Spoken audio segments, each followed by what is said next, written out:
Bonjour à tous, alors je fais une petite pause dans mon grand ménage d'été pour faire cette deuxième version de la vidéo dans laquelle j'explique quel est mon profil de joueur d'horreur Arkham, le jeu de cartes évolutif. Évidemment, j'ai récupéré le fichier de notes que j'ai fait la première fois, j'ai pas complètement édité. Voilà, c'est bon. Alors, tout d'abord, moi je ne joue qu'en solo. Quand je dis en solo, je veux dire seul joueur autour de la table. Alors ça tout simplement parce que dans mon entourage, il n'y a personne d'autre qui joue. Et contrairement à ce que j'avais prévu, je n'ai jamais pris contact avec les autres joueurs strasbourgeois que je croise sur le forum. Voilà. Donc, seul joueur, et selon les parties, je joue avec un seul investigateur, plus fréquemment avec 2 investigateurs et ce que moi j'appelle du solo à 2 mains, ce que la plupart des gens appellent du soluo. Et il m'arrivait aussi de faire quelques essais avec 3 investigateurs.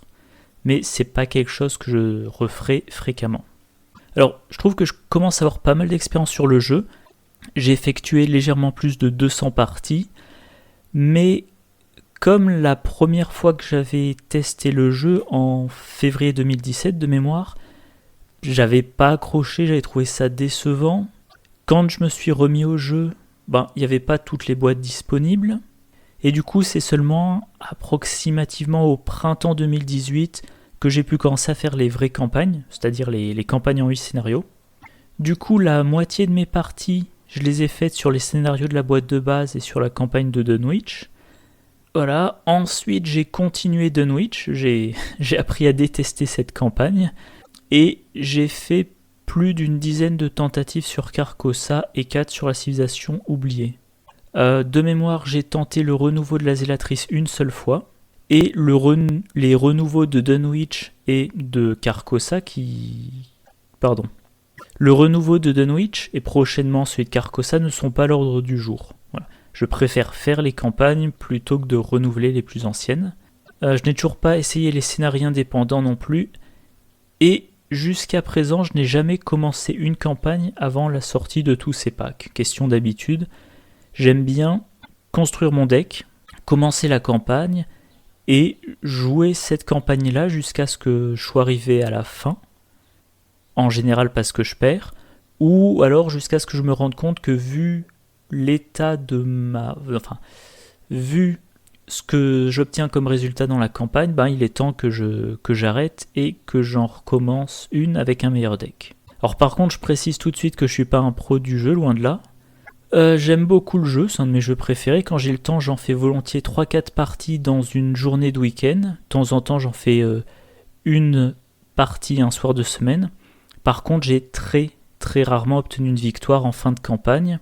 Et donc, quand je compare mes résultats avec, que ça soit les commentaires des gens sur le forum officiel ou alors les commentaires dans les vidéos de la Arkham JCE TV, je me sens un petit peu con. J'ai l'impression de devoir faire, je disais, Carcosa, je crois que je l'ai faite 10 fois, 12 fois, et je l'ai gagné une seule fois. Voilà. Alors que quand je regarde d'autres commentaires, j'ai l'impression que les gens, c'est première tentative, on a perdu au 7ème scénario, deuxième tentative, on a gagné le 8ème scénario. Voilà, jusqu'à présent, je n'ai joué qu'en mode standard. Vu tout ce que j'ai pas encore creusé... Oula, il manque la fin de la phrase. Voilà, et vu tout ce que je n'ai pas encore creusé... de mémoire, je suis pas allé plus loin que le 4ème scénario de la civilisation oubliée, et je n'ai pas encore commencé le cercle brisé alors que la boîte Les Dévoreurs de Rêves va bientôt sortir. Je ne pense pas essayer des modes plus durs prochainement. Je vais plutôt me concentrer sur la civilisation oubliée dans un premier temps pour arriver au dernier scénario et évidemment pour finir par réussir la campagne. Ensuite, je finirai d'acheter les packs de la campagne Le Cercle Brisé pour essayer de la faire à plusieurs reprises avant la fin de l'année 2019. Je vais peut-être aussi essayer à partir de la sortie des Dévoreurs de Rêves de ne plus utiliser les cartes joueurs d'un cycle pour jouer les scénarios des cycles précédents.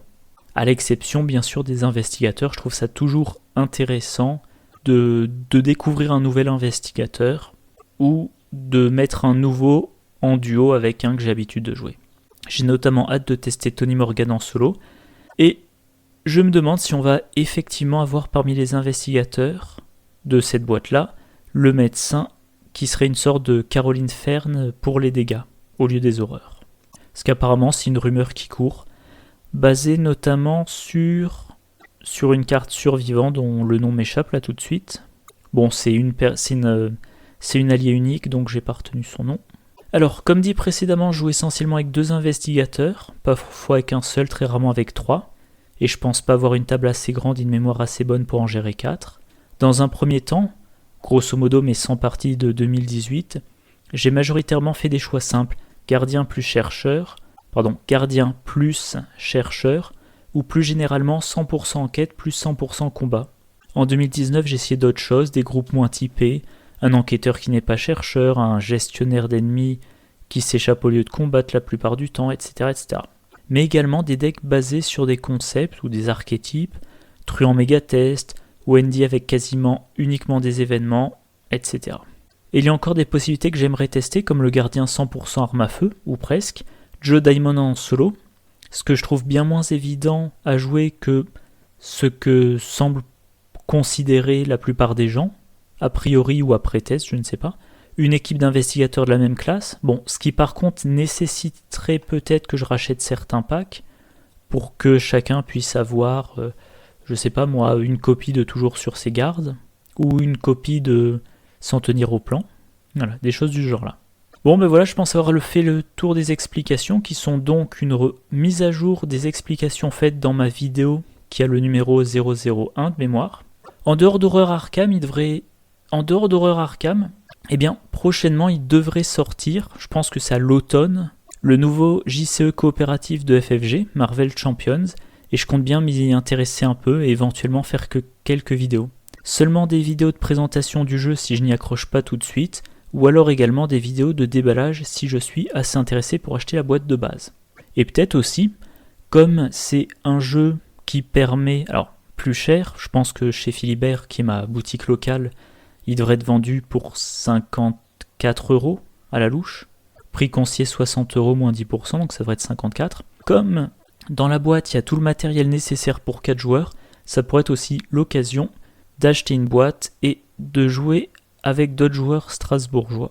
Et ensuite, éventuellement, avec les mêmes joueurs, faire du multi à Arkham. Voilà, bah c'est tout pour cette vidéo. Je sais pas encore ce que je mettrai comme illustration. Peut-être des copies d'écran de decks que j'ai fait dernièrement.